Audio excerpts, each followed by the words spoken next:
titulada La victoria de la oración. La victoria de la oración. En el libro del Éxodo capítulo 17, versículos del 8 al 16, encontramos estas palabras. Entonces vino Amalec y peleó contra Israel en Refidim. Y dijo Moisés a Josué: escógenos varones y sal a pelear contra Amalec. Mañana yo estaré sobre la cumbre del collado y la vara de Dios en mi mano. E hizo Josué como le dijo Moisés, peleando contra Amalec. Y Moisés y Aarón y Hur subieron a la cumbre del collado. Y sucedía que cuando alzaba Moisés su mano, Israel prevalecía. Mas cuando él bajaba su mano, prevalecía Amalec. Y las manos de Moisés se cansaban, por lo que tomaron una piedra y la pusieron debajo de él, y se sentó sobre ella. Y Aarón y Hur sostenían sus manos, el uno de un lado y el otro de otro. Así hubo en sus manos firmeza hasta que se puso el sol. Y Josué deshizo a Amalec y a su pueblo a filo de espada. Y Jehová dijo a Moisés: escribe esto para memoria en un libro y di a Josué que raeré de todo la memoria de Amalec de debajo del cielo. Y Moisés edificó un altar y llamó su nombre Jehová Nisi. Jehová es mi bandera, que es la traducción. Jehová Nisi, Jehová es mi bandera. Y dijo: por cuanto la mano de Amalec se levantó contra el trono de Jehová, Jehová tendrá guerra con Amalec de generación en generación.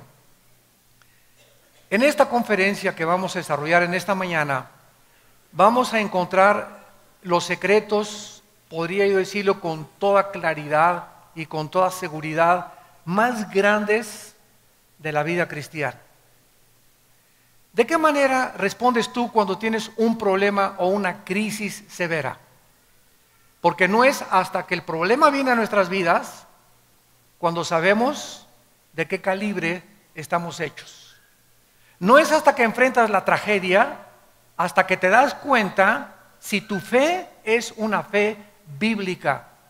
Porque hay muchos cristianos que llenan las iglesias en el mundo entero, pero cuando se enfrentan a un problema o a una tragedia, la tragedia o el problema los desmorona, los deshace, se caen al suelo y muchos hasta abandonan la fe.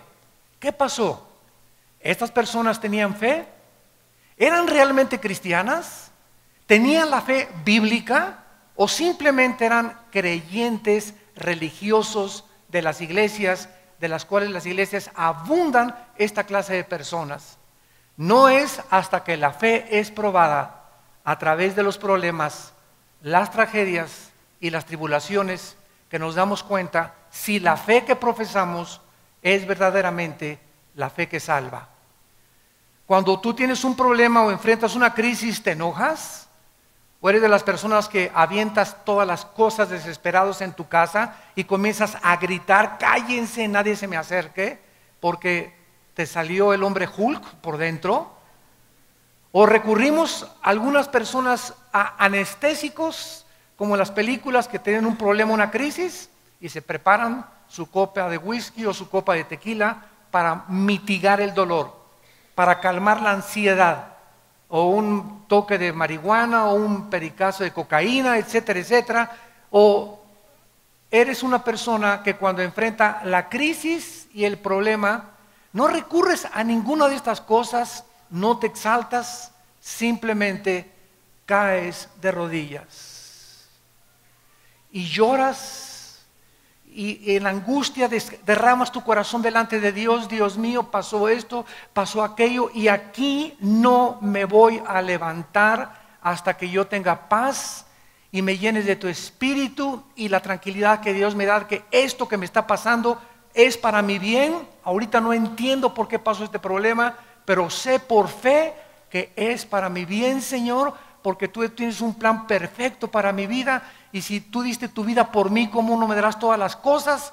Y en ese momento la paz que sobrepasa todo entendimiento guardará tus pensamientos y tu corazón en Cristo Jesús.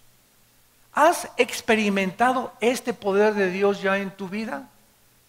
¿Has atravesado estas crisis y has probado a Dios en esas crisis en lugar de tomar la puerta falsa? En este pasaje que acabamos de leer y que vamos a estudiar, Israel enfrenta una crisis, una amenaza tremenda.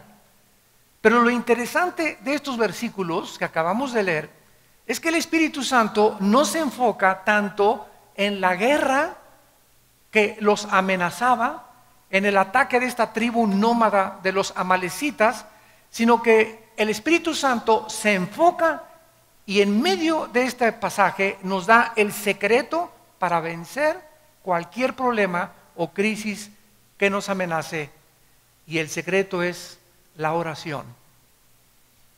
La oración. Dicen en Efesios 3:20, y aquel que es poderoso para hacer que todas las cosas abunden en nuestra vida y hacerlas mucho más grandes y darnos una respuesta mucho más inimaginable que podamos nosotros cruzar nuestro pensamiento, según el poder que actúa en nosotros. Dios es poderoso para responder las oraciones, pero tú no vas a poder nunca descubrir el poder de la oración si no eres una persona acostumbrada a orar. Y a orar por tus problemas, por los de tu matrimonio, por los de tus hijos, por los económicos, por el de salud. Cuando nosotros no somos personas de oración todos los días, cuando las crisis vengan, las crisis nos van a hundir, nos van a devastar, van a sacarnos a muchos del camino y muchos perderán absolutamente la brújula para seguir siguiendo a Jesucristo. Veamos en primer lugar el versículo 8 y 9 y comencemos a estudiar este pasaje. Y dice: entonces vino Amalec y peleó contra Israel en Refidim. Lo primero que tenemos que entender es lo siguiente: los amalecitas fueron la primera tribu que atacó a Israel saliendo de Egipto. En cuanto salieron de Egipto, venían hacia la tierra de Canaán. Y en el intermedio entre Egipto y la tierra de Canaán estaba el desierto. Los amalecitas eran una tribu nómada, eran salvajes, sanguinarios, descendientes de Esaú. Eran primos de los judíos. Los amalecitas tenían el conocimiento de que ese pueblo que estaba atravesando Israel y que se dirigía a Canaán era el pueblo de Dios. ¿Cómo lo sabían? Por Esaú, porque ya Dios a Jacob le había dado las promesas de la tierra prometida. Esaú era hijo de Jacob y se había transmitido la promesa de Dios a través de las generaciones. Pero los amalecitas no creyeron esta promesa, se aislaron totalmente, se volvieron salvajes y comenzaron a envidiar a Israel cuando salieron los israelitas de Egipto y se dirigen a la tierra de Canaán. Entonces ellos pensaron, ¿verdad?, o van a acabar con nosotros en el camino, porque las tribus estaban en el camino de Israel. Israel no tenía ninguna intención de atacar a los amalecitas. Ellos querían simplemente llegar a la tierra de Canaán, pero los amalecitas, de una forma sanguinaria, se lanzaron despiadadamente para atacar a los judíos. Dios había ordenado el exterminio total de Amalec. Dice, por ejemplo, en Deuteronomio 25:19, cuando Jehová tu Dios te dé descanso de todos tus enemigos alrededor en la tierra que Jehová tu Dios te da por la heredad para que la poseas, borrarás la memoria de Amalec de debajo del cielo, no lo olvides. Dios dijo: no tengan misericordia de Amalec, destrúyanlo, acaben con esta tribu, porque ellos son los más despiadados y sanguinarios y ellos no se van a arrepentir jamás.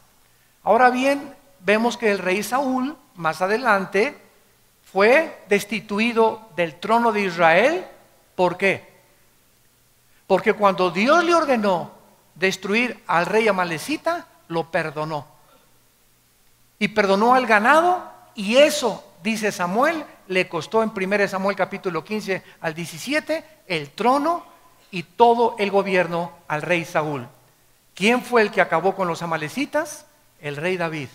Fue el último rey que acabó con los amalecitas. Ahora bien, después de todas estas cosas y antecedentes acerca de los amalecitas, tenemos nosotros que tratar de descifrar y de entender qué representan los amalecitas. Porque todas las cosas en el Antiguo Testamento son un símbolo, una representación de algo en el Nuevo Testamento. En el Antiguo Testamento vemos guerras, tribus atacando a Israel, cuerpo a cuerpo, y en el Nuevo Testamento cambia totalmente el panorama y el medio ambiente.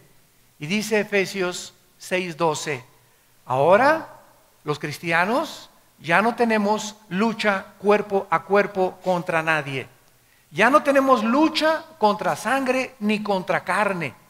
Nuestros enemigos no son los comunistas, ni los musulmanes, ni los ateos, ni tu suegra, ni tu vecino, ni los endemoniados, ni los nazis, ni los fascistas. Nuestra lucha ahora no es física.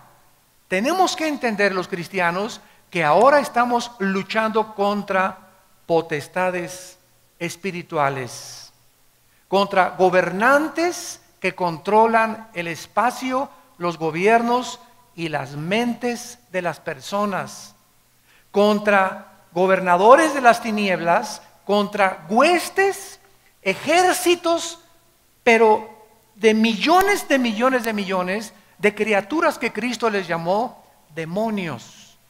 Criaturas inteligentes que están vagando alrededor del planeta Tierra sin cuerpos, porque no tienen cuerpos.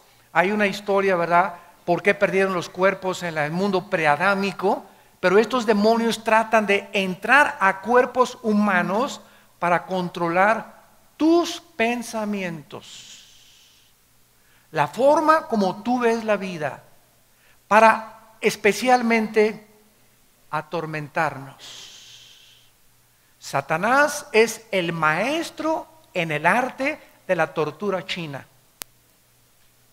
Si algo los demonios hacen con nosotros es atormentarnos, meterte ideas de celos, semillas sembradas de duda contra tus pastores, contra tu esposa, contra tus hijos, contra tus padres, contra el gobierno. Nos tratan de perturbar, de poder sacarnos de nuestras casillas, de que no pensemos coherentemente ni de una forma objetiva, sino que podamos llenar nuestros pensamientos de odio, de amargura, de resentimiento y de fracaso.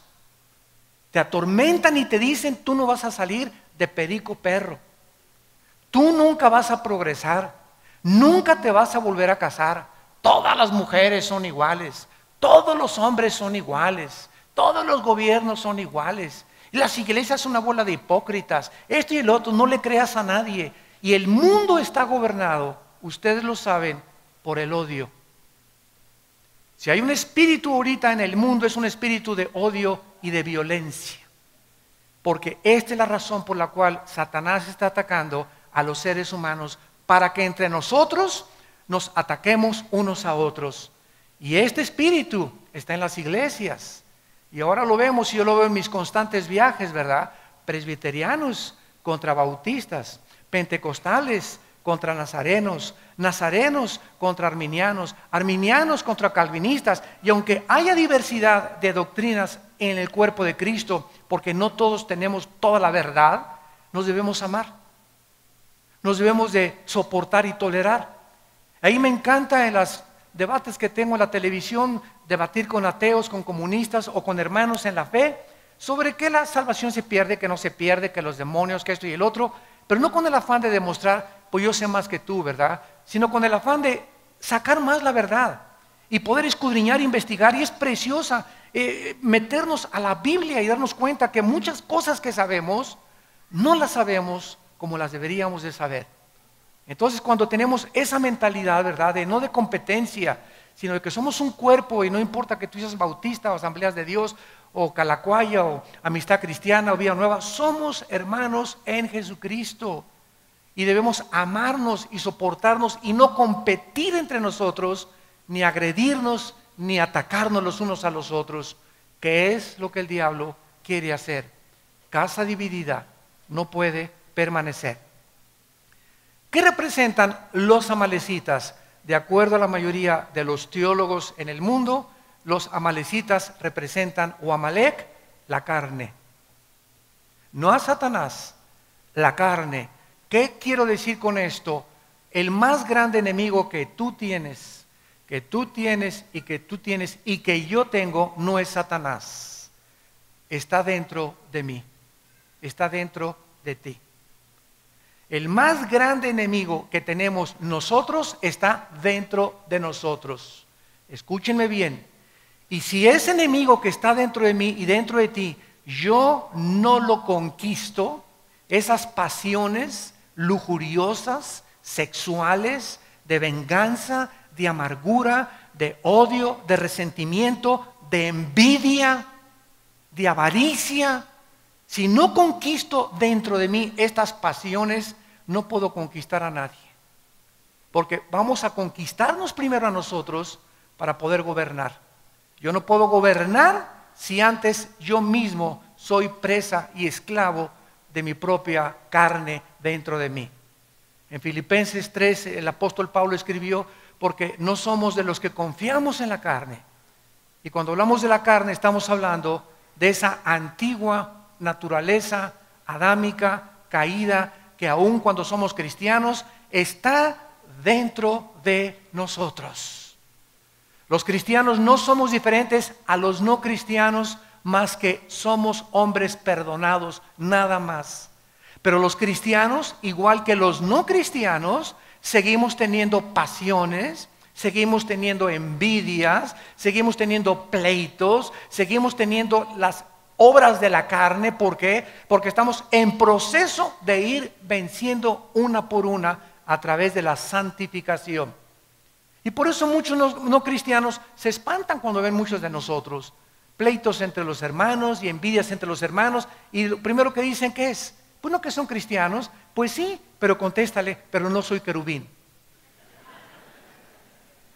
Entonces, tratemos, ¿verdad?, de entender esto. Somos personas. Los no cristianos tienen igual que nosotros, pero los cristianos tenemos dentro de nosotros el poder de Dios, que los no cristianos no tienen.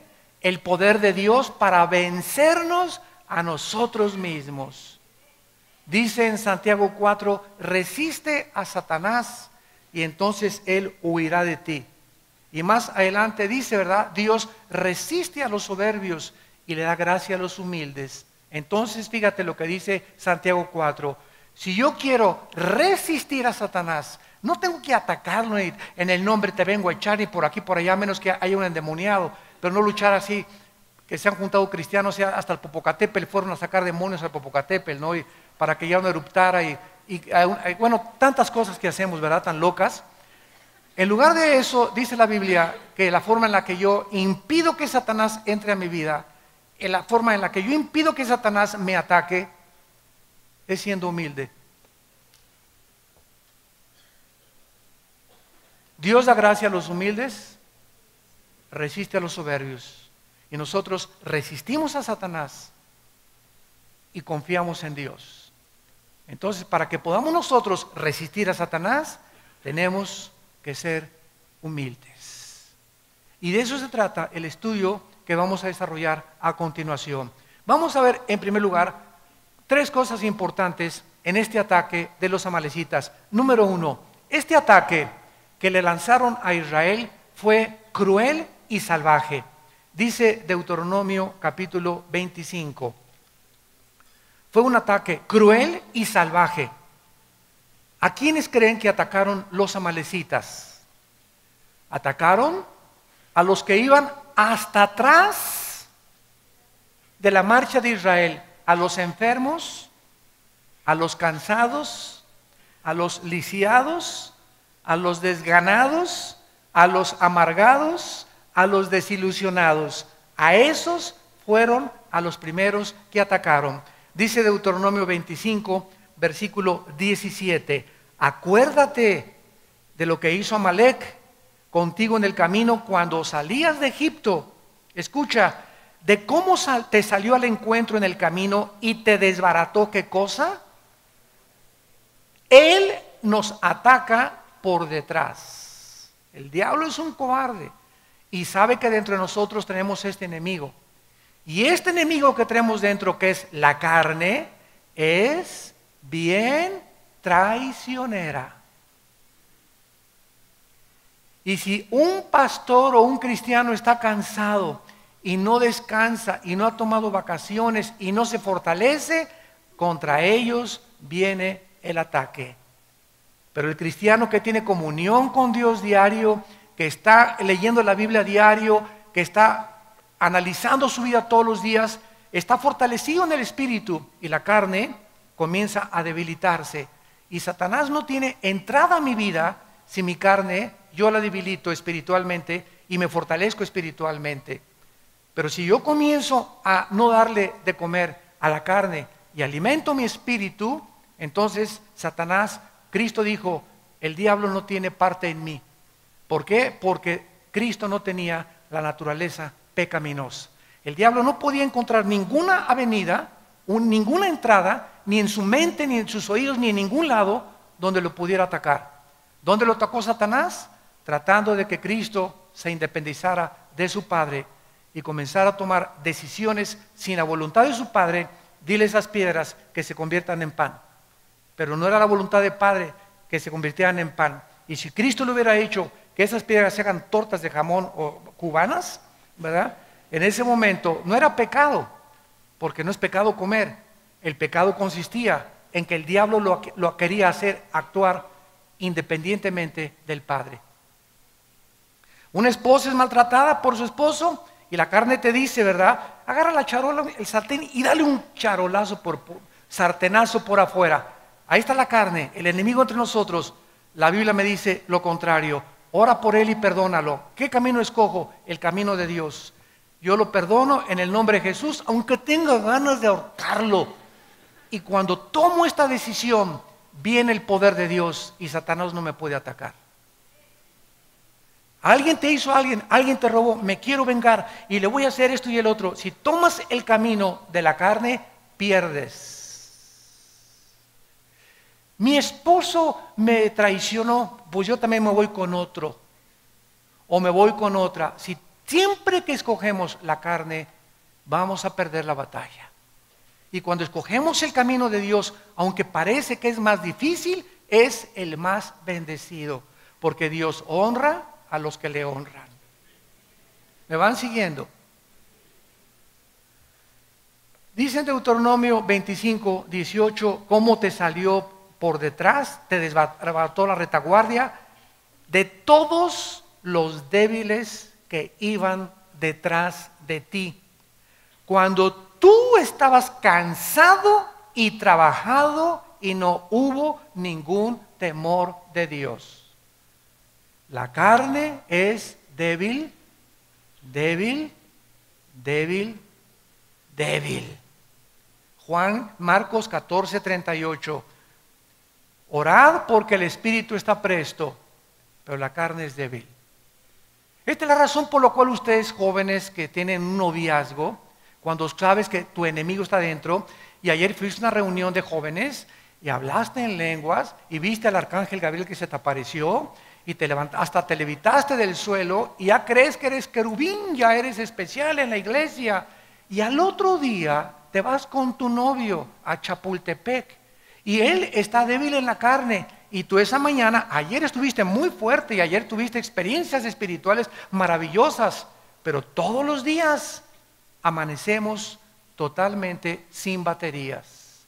El pan nuestro de cada día, dánoslo pasado mañana, Señor. La semana que entra, el pan nuestro, dánoslo hoy. Cuando Dios les dio el maná, ¿qué les dijo en capítulo 16 a Moisés? Diles que no junten el maná para el otro día. porque se les echa a perder. ¿Cuál es la lección? Que no dependamos de las fuerzas que tenemos hoy para el día de mañana. Cada día tenemos que enfrentar la guerra espiritual. Un matrimonio no puede en los primeros años ya compaginarse, y un matrimonio no podía decir, ya la hicimos. Puedes tener 70 años de casado y seguir teniendo problemas en el matrimonio, porque ninguno de los dos es querubín todavía. El matrimonio es algo de lucha, lucha, lucha, lucha, lucha toda la vida. Y si tú no estás luchando con Dios de tu lado, orando con las manos levantadas al cielo, ¿verdad? Amalek va a destruir tu matrimonio. Porque te va a comenzar el diablo que esa mujer no es para ti. Te va a comenzar que tu esposo tiene cara de ardilla. Y que puedes tener una persona con cara de Sylvester Stallone, ¿verdad? Y comenzamos con esas ideas por causa de que comenzamos a creer que podemos vencer y tener victoria sin una vida de oración. Esta ha sido siempre la estrategia de Satanás. Satanás no puede atacarnos más que a través de nuestra carne. Es la carne la que tenemos que crucificar. Es la carne la que tenemos que hacer morir. Es la carne la que él usa para poder manipularnos y controlarnos. Miren ustedes en Colosenses capítulo 3, en el Nuevo Testamento, el consejo que Pablo le da a la iglesia. Colosenses capítulo 3, versículos 5 y 6. Y dice Pablo, hagan morir. ¿Qué dijo Dios a Amalek? Desbarátenlo, destrúyanlo. No hagas negocios con Amalek. No juegues con Amalek. La orden es exterminar a Amalek. Y Dios te dice, no juegues con tu carne. No coquetees con el pecado. No sigas mirando a esa mujer que no es tu esposa más de 2 o 3 veces. No subas a una muchacha soltera, tú eres casado, a tu coche, no la subas y menos cuando está lloviendo. No le des, a los pastores no le des consejería nunca a una mujer sola. Un pastor no puede hacer eso. ¿Quiere consejería? Me estoy muriendo, pues muérase. Si mi esposa no está conmigo, no la aconsejo. O si no está una hermana conmigo, no le doy consejería. Y menos en mi oficina con las puertas cerradas. ¿Por qué? Porque la carne es débil. La carne es débil, la carne es débil. No creas que porque de vez en cuando veo una película pornográfica, una vez a la semana y una canita al aire, comienzas a coquetear con el pecado y a creer que puedes vencer eso. La pornografía comienza a meter en nuestra vida fantasías sexuales que te llevan siempre, siempre, siempre al adulterio. Las fantasías sexuales provienen de la pornografía, que te llevan a traicionar los votos a tu esposa y a tu esposo. Siempre comienza debilitando la carne Satanás. El que fuma comenzó con un cigarro, uno de vez en cuando. Al mes ya son 3, a los 2 meses ya te fumas una cajetilla, a los 2 años te fumas 2 cajetillas de cigarros. Y comienza con la marihuana. Hasta la bachicha, y comienzas a creer que la bacha y al año eres marihuano. En Acapulco les dicen macizos, de la Golden de Acapulco. El que comienza con la cocaína, igual con un pase, todo comenzó, como dice la canción, comenzó con un dedito y la mano agarró. Todo comienza poco a poco. Satanás nos va debilitando hasta que la carne me pide ya sexo, o me pide droga, o me pide alcohol, o me pide cigarro, o me pide esto. Y ahí es cuando yo ya abro la puerta a la invasión demoníaca. Y los demonios se vienen a atacar mis pensamientos, mi cerebro, y me amarran, me hacen esclavo de eso. Y hasta que no hay un quebrantamiento y un arrepentimiento profundo en mi vida, no puedo ser libre. Y para eso se necesita la obra del Espíritu Santo, porque Él es el único que nos convence de pecado. Por detrás viene la traición. En segundo lugar, el ataque fue sorpresivo. Israel no lo esperaba.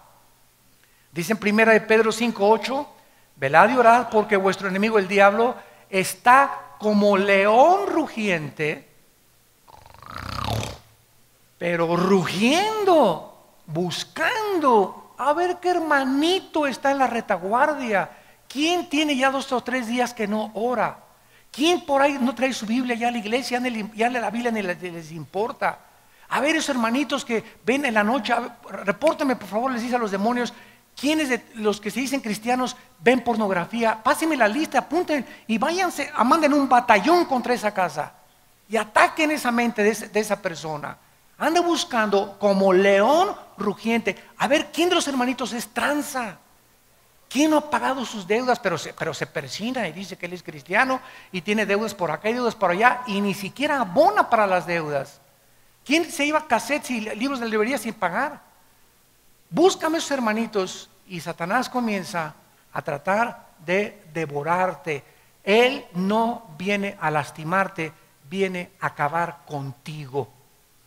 No tiene misericordia Satanás ni los demonios contra nosotros. ¿Y qué pasó? Ay, pues Señor, el diablo, no le eche la culpa al diablo. Le abrimos la puerta a través de la carne, de la debilidad de la carne. Entonces, así es como los atacó Amalek. Fue un ataque sorpresivo. En tercer lugar, fue un ataque con el propósito de exterminar a la nación judía. Cuando nos atacan los enemigos, vienen con el propósito de acabar con mi vida. Si acaban con mi vida, acaban con mi matrimonio. Si acaban con mi matrimonio, acaban con mis hijos. Y tus hijos serán hijos de padres divorciados, sufriendo los traumas, los psicológicos que sufrieron el divorcio, y atacará tu negocio y atacará tu crisis y viene a acabar con todo lo que tú le des chance. Él viene para atacar, robar y destruir. Yo he venido para que tengan vida, dice Cristo, y para que la tengan en abundancia. Dice la Biblia en el Salmo 83, que esta fue la intención en todo el Antiguo Testamento de los enemigos de Israel. Querían exterminarlos y hasta el siglo XXI se sigue cumpliendo lo mismo. ¿Qué quieren las naciones ahorita de alrededor de Israel? La guerra del 67, la guerra de Yom Kippur del 73, la guerra del 81 y los demás ataques que les han lanzado, exterminar a los judíos. ¿Qué dijo el presidente de Irán, Ahmadinejad? Queremos borrar del mapa a Israel. ¿Por qué ese odio? O sea, ¿por qué Hitler quiso borrarlos del mapa? ¿Por qué en los tiempos de Esther quisieron borrarlos del mapa? ¿Por qué los babilonios los quisieron borrar del mapa? Porque es la única civilización a través de la historia que el mundo los ha querido exterminar. Y a pesar de ser una nación tan indefensa y tan frágil, a pesar de los millones de enemigos que tienen, nadie ha podido hacer nada contra ellos, porque Jehová ha dicho, si tú tocas a mi pueblo, me tocas a mí. Dice en el Salmo 83, versículo 3, contra tu pueblo han consultado astuta y secretamente. Han entrado en consejo contra tus protegidos. Han dicho, venid y destruyámoslos para que no sean nación y no haya más memoria del nombre de Israel. ¿Se dan cuenta de la intención del enemigo? Queremos exterminarlos, queremos acabarlos. Es más, que nadie se vuelva a acordar de que Israel existió en el mundo. Ahora que Ahmadinejad dijo en las Naciones Unidas que quería borrar del mapa a Israel, Benjamín Netanyahu contestó, bueno, por lo menos reconoció que estamos en el mapa. Porque si ustedes van al Medio Oriente, en el 80% de los países árabes y en Irán, en los mapas en las escuelas de la primaria, no está Israel en el mapa geográfico. No lo consideran ni siquiera que existe en el mundo. ¿Ese odio de dónde viene? ¿De dónde viene ese odio dentro de mí que me quiere autodestruir? Lo que vemos colectivamente y nacionalmente a través de Israel, lo vemos individualmente dentro de nosotros. Qué increíble que dentro de mí exista el espíritu más grande de autodestrucción. porque somos autodestructivos y no necesitas ser cristiano para reconocerlo. Simplemente te pregunto, ¿por qué fumas? ¿No sabes que cuando el humo, el cigarro, la lengua, el paladar, el esófago, la laringe, la tráquea, los pulmones, los alvéolos, ¿no sabes que todo te está envenenando y que te está impidiendo disfrutar de la vida, ver a tus nietos crecer, disfrutar, tener una mente más clara? El cigarro te ofusca, todas las neuronas del cerebro te las comienza, ataca las cromosomas también del cuerpo y del ADN. ¿Por qué lo haces? Y tú me contestas, porque me gusta. Oye, pero ya aquí médicamente, mira, ya el doctor te está diciendo que hasta las cajetillas dicen, este producto es nocivo para su salud. ¿Cómo es posible que sabiendo nosotros que esto es veneno, yo me lo siga comiendo? ¿Qué significa esto? Que la Biblia tiene razón, somos autodestructivos. No nos queremos. ¿Por qué tienes la panza de Santa Claus que tienes? ¿Que no sabes que vas a enfermarte, que el colesterol, la diabetes, etcétera, etcétera? ¿Por qué no haces ejercicio? ¿Por qué no tomas suficiente agua? ¿Por qué no hacemos por sobrevivir y mantenernos un poquito más saludables? ¿De dónde viene ese pensamiento de no quiero, estoy flaca, me da esto, por aquí, por allá, cuando estamos pagando un precio de algún día acabar en un hospital y pagar millones de pesos por una cirugía o por una operación, porque no quisimos tener en cuenta nuestro cuerpo? ¿De dónde viene esto? De la autodestrucción de Amalek dentro de nosotros. Y dice Dios, hagan morir las obras de la carne: inmundicia, fornicación, malos pensamientos, cosas por las cuales, ya lo leímos en Colosenses, viene la ira de Dios. Dios dijo, yo estoy enojado contra Amalek. Y en el Nuevo Testamento, mi ira es contra las personas inmorales. ¿Quieres hacer enojar a Dios?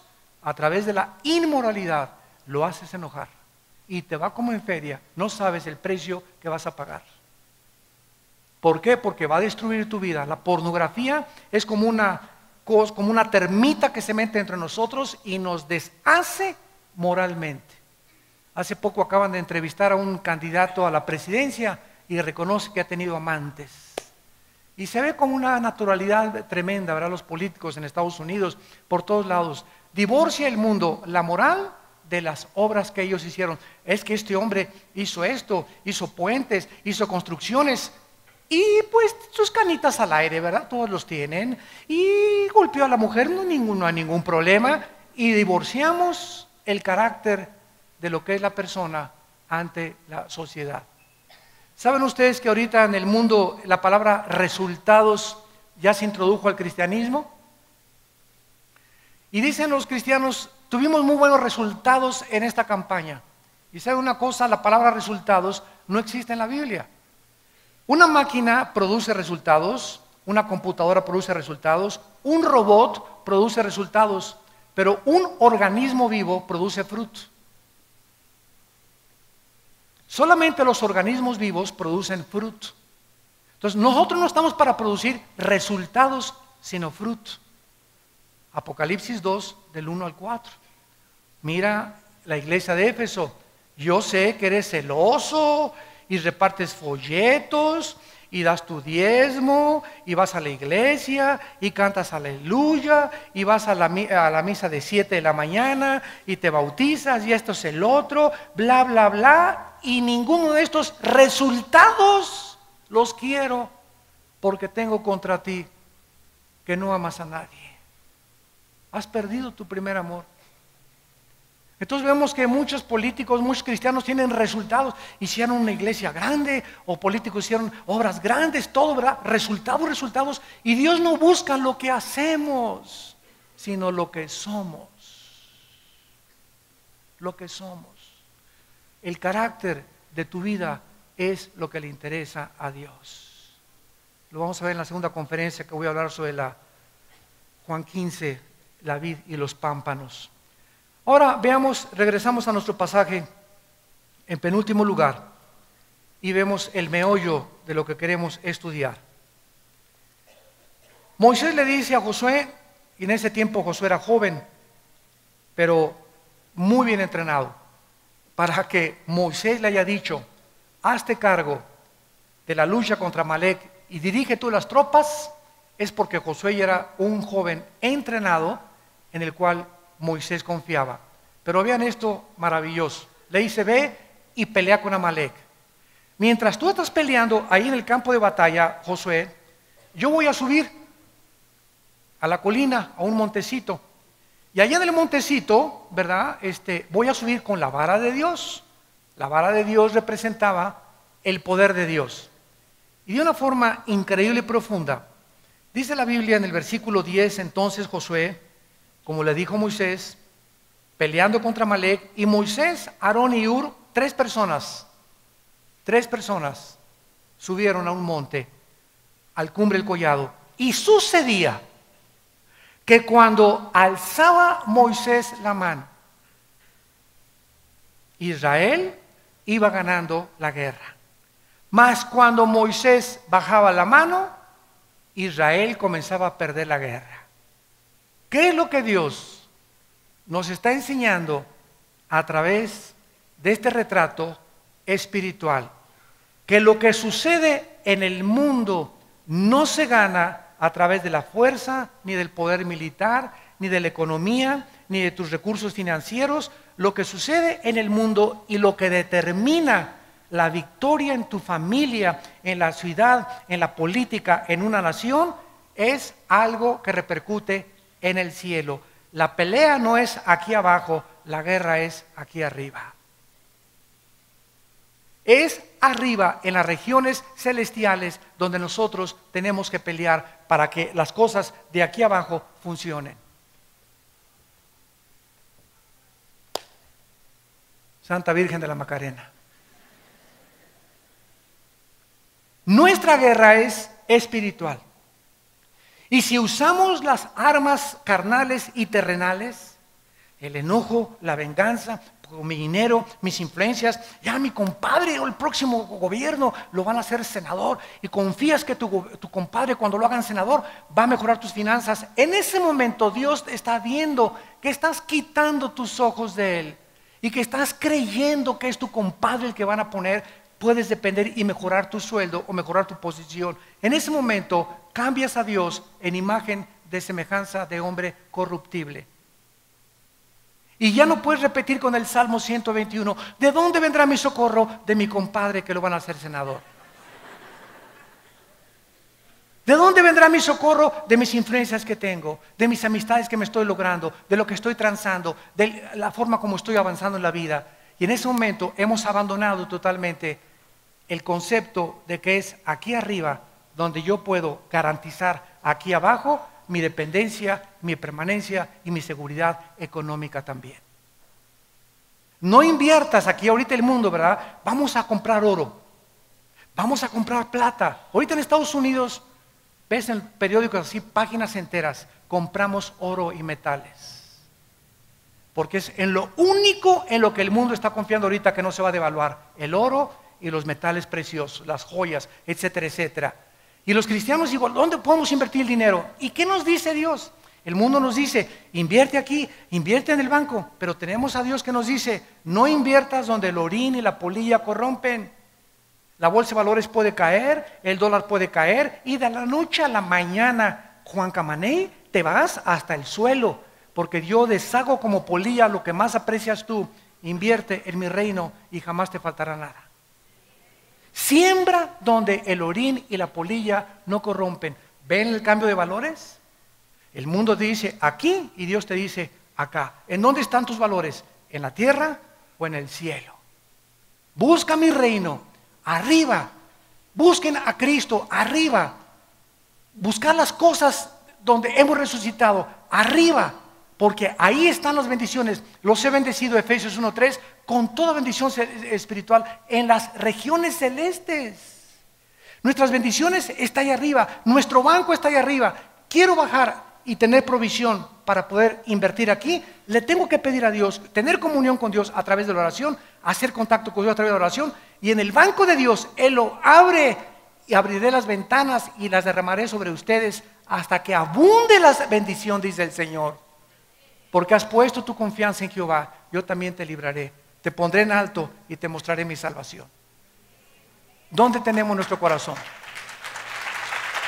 ¿Dónde está tu corazón?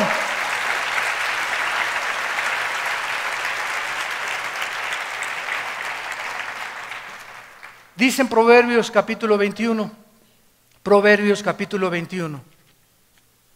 Y estos conceptos, hermanos amados, espirituales, tienen que ser una realidad en tu vida, para que salgas del pozo de la desesperación, para que salgas de esa vida de aflicción, de tormento, de pobreza extrema, donde yo no voy a salir nunca de perico perro y así me hizo Dios y así me voy a morir. Tienes que cambiar tu manera de pensar y poner tus ojos y entender en dónde está la guerra, en dónde tenemos que pelear. Dice Proverbios 21, versículo 30 y 31, no hay sabiduría. No consultes a los astrólogos ni a los eruditos científicos y matemáticos, políticos, antropólogos. No hay sabiduría en este mundo. No hay inteligencia, ni Stephen Hawking, ni Sócrates, ni nadie, ni consejo. No hay nadie que te pueda aconsejar mejor que Dios. El caballo se alista para el día de la batalla, mas Jehová es el que da la victoria. Nos podemos preparar y hacer esto y planes, pero no van a depender de mis planes, de mis relaciones, de mis recursos. Va a depender de mi relación con Dios. Todo viene de arriba. Vean ustedes ahora Salmo 33, versículo 16 y 17. Y dice así, Salmo 33, del 16 al 17. Vano para salvarse es el caballo. La grandeza de su fuerza a nadie podrá librar. He aquí el ojo de Jehová sobre los que le temen, sobre los que esperan en su misericordia, para librar sus almas de la muerte y para darles vida en tiempo de hambre. Santos de Dios, ¿cuál es el propósito por el cual Dios escogió a Israel? Él hubiera escogido a los italianos, a los mexicanos. Ellos no son mejores que nosotros, no son más inteligentes que los árabes. Simplemente Dios escoge a un pueblo en un punto geográfico de la tierra para que la atención del mundo se enfoque en ese pueblo y veamos en ese pueblo los milagros de Dios, de sobrevivencia de ese pueblo, a pesar de que todas las circunstancias estaban y han estado siempre en su historia en su contra. En la guerra del 67, los 7 días del 1 al 7 de junio de 1967, los rodearon 20 millones de árabes, a los judíos. En la ley de las probabilidades, matemáticamente tenían 10 a la 12ª potencia de probabilidades de salvarse, que es infinitamente imposible. No había posibilidad de que se salvaran, eran demasiados contra ellos. Y en 6 días los judíos hicieron una obra de la milicia y un ataque, y la forma como respondieron, que ningún experto militar ni los jefes de West Point en Estados Unidos han podido decir cómo es posible que hayan podido sobrevivir. Y todavía el 7º día, ¿por qué creen que terminó en 6 días? Porque el 7º tenían que descansar. Hasta con eso, ¿verdad? Entonces, simplemente Israel es un ejemplo nada más del poder de Dios. Y ahora Israel está en la banca. Se van a seguir cumpliendo las profecías. Ahora Dios ha tomado un pueblo de judíos, griegos, italianos, mexicanos. Ahora ya no hay judío, no hay gentil. Ahora somos nosotros la iglesia. Y a través de nosotros Dios está mostrando la multiforme sabiduría que está en nosotros. Los ángeles, dice Efesios 3, están aprendiendo de nosotros. De la forma como reaccionamos, la fe que tenemos. Porque para los ángeles no hubo gracia. Los ángeles no conocen la misericordia. Ellos pecaron y los condenó Dios. No hubo gracia para los ángeles. ¿Por qué no hubo gracia para los ángeles? Porque ellos veían a Dios y nosotros somos un pueblo que no vemos a Dios. Estamos en desventaja a los ángeles, y a los que mucho se les da, mucho se les pide. Ellos fueron criaturas que veían a Dios todos los días, cara a cara. ¿Cómo no iban a tener fe si no iban a ver a Dios? Nosotros somos un pueblo que no vemos a Dios, pero que creemos, y eso es lo que le agrada a Dios, que lo que creamos aunque no lo veamos. Simplemente creer lo que Él dijo en su palabra. Y esto es exactamente lo que sucedió con Amalek. ellos comenzaron a darse cuenta que no es con espada ni con ejército, sino con mi espíritu, dice el Señor. Moisés sube a orar a la colina y comienza a prevalecer. Lo que sucede en el campo de batalla determinó lo que Moisés hacía en la colina. Mi vida de oración va a determinar la felicidad de mi matrimonio. Mi vida de oración va a determinar la salud y la protección de mis hijos. Mi vida de oración y comunión con Dios va a determinar mi prosperidad en mi negocio. Porque Dios me quiere prosperar, Dios me quiere bendecir, no para enriquecerme a mí, sino para ser yo un canal con lo que Dios me da para bendecir más su obra. Porque Dios tiene que buscar canales de bendición. Podían bajar los ángeles y hacer la obra de Dios, y los ángeles construir iglesias, y los ángeles predicar el evangelio, pero a Dios le agradó a nosotros usarnos para su gloria. Es Dios el que quiere usar a la iglesia ahora. Y finalmente, vemos que Moisés también, dice la Biblia aquí en Éxodo, versículo 17, se cansaba. Versículo 12, Éxodo 17, 12, y las manos de Moisés se cansaban, por lo que tomaron una piedra. Deuteronomio 32, tú eres la roca. Efesios 2:20, la piedra es Jesucristo. Cuando Pedro le dijo a Cristo, tú eres el Mesías, el Hijo del Dios viviente. Y Cristo le contesta, tú eres Pedro, y sobre esta roca edificaré mi iglesia. No estaba diciendo que sobre Pedro, estaba diciendo sobre la roca que es Jesucristo. Sobre Él está, Él es la piedra del ángulo, no un hombre. Él es la piedra del ángulo, Él es la roca. ¿Qué simboliza esto? Que la vida nos cansa. ¿No es verdad? Yo llego, créamelo, en estos viajes que he tenido últimamente, llego así a mi casa, ya a la casa de ustedes donde vivimos, y llego cansado del avión, manejado, problemas por acá, esto y el otro, guerras espirituales, a veces problemas con los hijos, etcétera, etcétera, y cae uno así desguanzado, ¡paz! Y caigo, me pongo mis cojincitos para no lastimarme más mis rodillas, y ahí hincado, ¿verdad, Padre Santo? A implorar, a veces lloro ahí 15 minutos, 20 minutos, Señor, ya no puedo, Señor, y no quiero pensar ya en nada, Padre, ayúdame. Y conforme más tiempo oro y más tiempo oro, comienzo a sentir como me levanta algo sobrenatural. Y después de media hora, 40 minutos de estar con el Señor, como que de repente cambió todo el panorama y todo lo ves ya un poco más claro. ¿Por qué? Porque nos cansamos. ¿Quién no se ha cansado de vivir? ¿Quién no está cansado del matrimonio, de los hijos, del problema, del gobierno, de la economía? Todos nos cansamos, somos seres humanos. Necesitamos a Cristo. Vengan a mí todos ustedes, los que están trabajados y cansados, y yo los haré descansar. La roca sobre la cual Moisés se sentó representa a Cristo. Tenemos, aparte de que estar orando continuamente, tenemos que descansar en el Señor. Y lo más maravilloso de esto es que ya sentado Moisés sobre la piedra, se le cansaban las manos.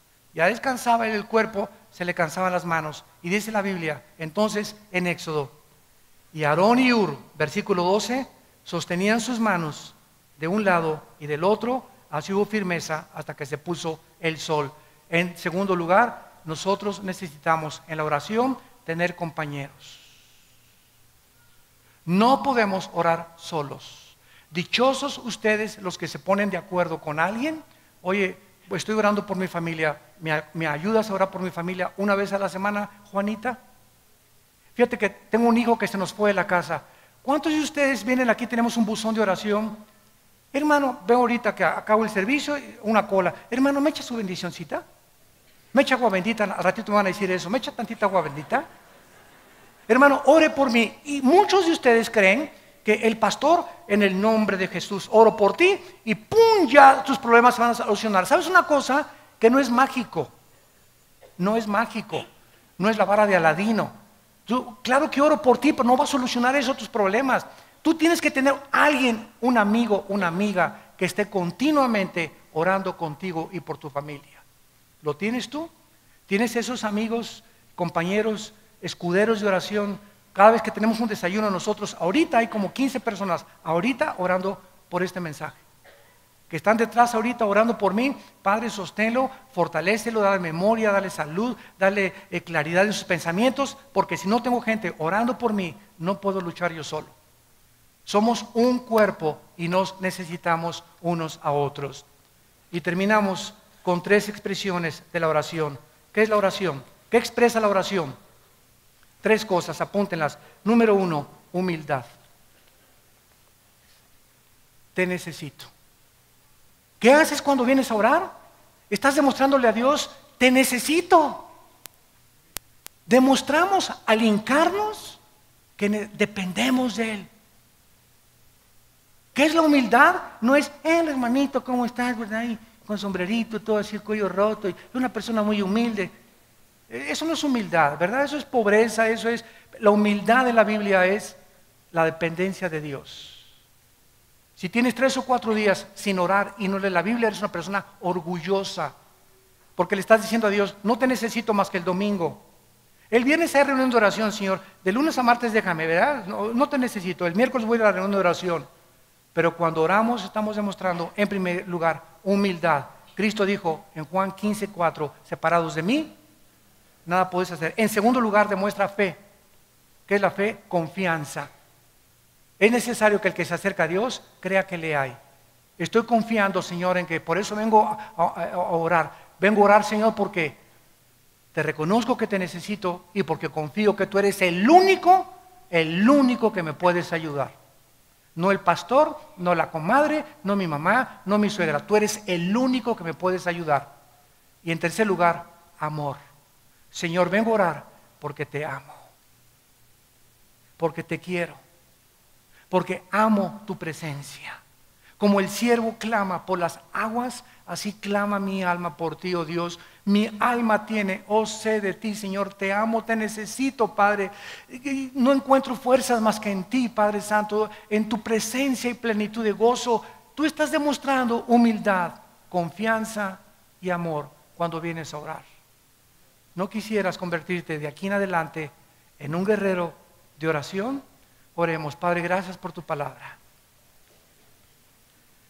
Gracias, Señor, por mostrarnos la imprescindible necesidad de vivir en tu presencia, de reconocer que no tenemos fuerzas algunas naturales en nosotros mismos, sino todo lo contrario.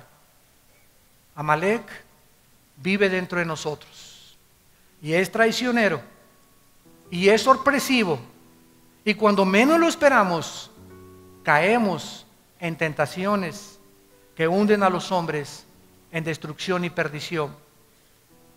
Teniendo conciencia del traidor que traemos dentro, vivamos en la presencia del Altísimo, subiéndonos a las alturas a través de la oración para determinar el éxito de nuestras victorias aquí abajo en el planeta Tierra.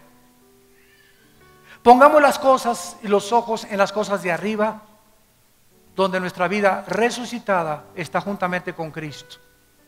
Y cuando Él se manifieste, nosotros seremos manifestados con Él en su gloria, porque nuestra vida está escondida en el Hijo de Dios.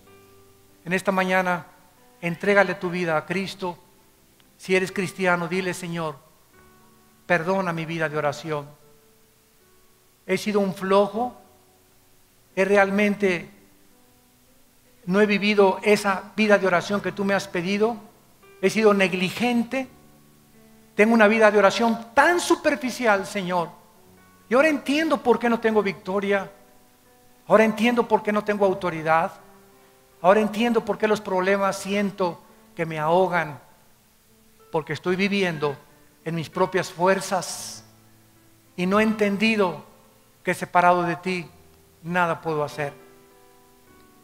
Y ustedes en esta mañana que no tienen a Cristo, ustedes por la televisión, si tú no tienes a Cristo en esta mañana y nos visitas por primera vez, dile: Padre, perdona mi vida de independencia tuya.